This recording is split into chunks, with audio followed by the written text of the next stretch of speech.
Okay, it's about 10 till 6 in the morning on day 31, hiking the PCT. Got a good night's rest. Ate the last of Christy's huge pastry. She made me hack out her calories. And got to speak to all my camping group this morning before they left.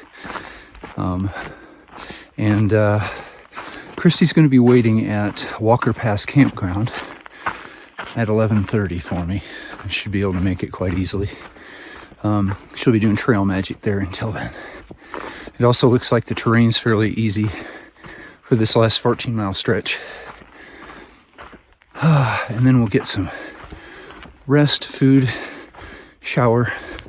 My poor shirt is just so encrusted with sweat. My gloves are filthy.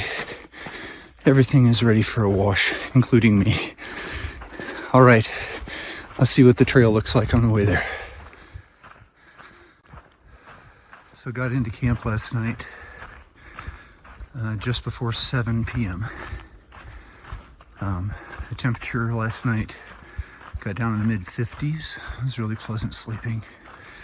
Had no rain fly on the tent, so got to see all the stars and the Milky Way. It was wonderful.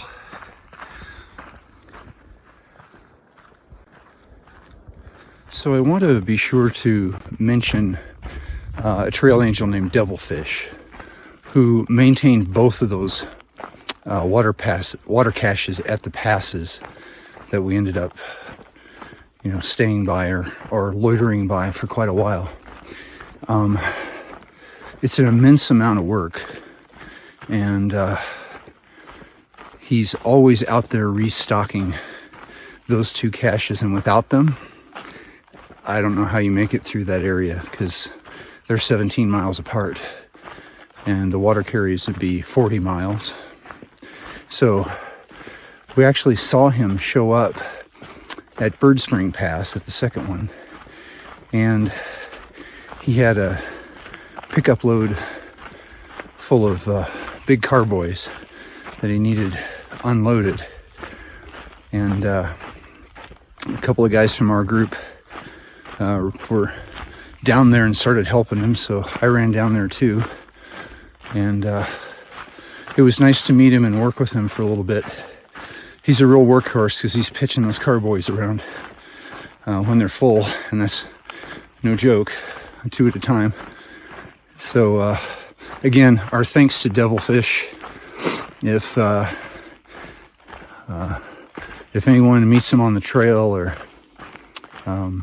hears about him now, at least you know that, how much work he's doing for all of us and how much we appreciate him.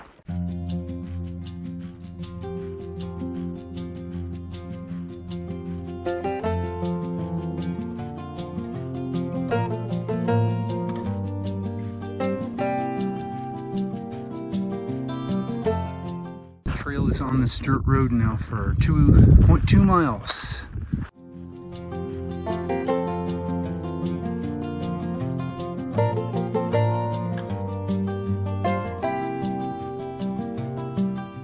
So by now I'm sure everyone has figured out that if you're hiking on the trail, you most likely will eventually get a trail name.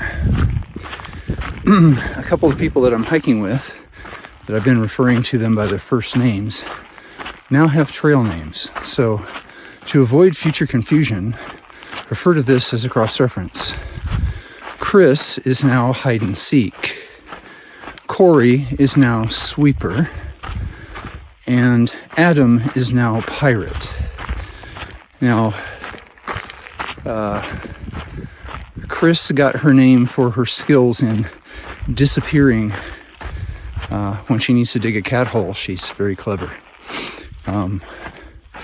Corey is now called sweeper because he always brings up the rear and makes sure that everybody's accounted for. And Adam is pirate because at some place along the trail, there was a parrot. And Adam ended up spending half an hour with the parrot. So his affinity for parrots earned him the name Pirate. So Mac is still Mac, U-turn is U-turn because he lost his knife and had to turn around and go back and get it. And so on and so forth. Trash balloon was called that because she found a Mylar balloon in the desert and just tied it to her pack and let it flop behind her for a while. And QWERTY is named for the top row of the keyboard on a computer because one of the luxury items he brought was a little keypad to type for his phone messages. So everyone gets a name eventually.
There I can see the highway, and I think I can see Christy's truck with the kayaks on top.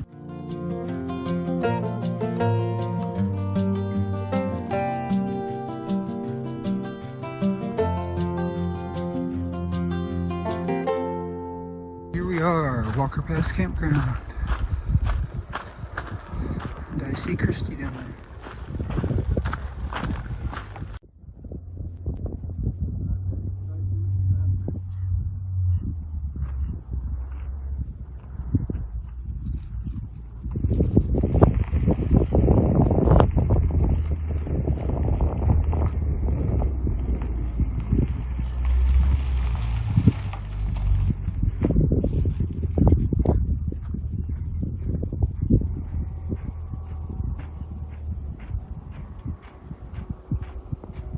Hello. Hello. Good to see you. Good to see you.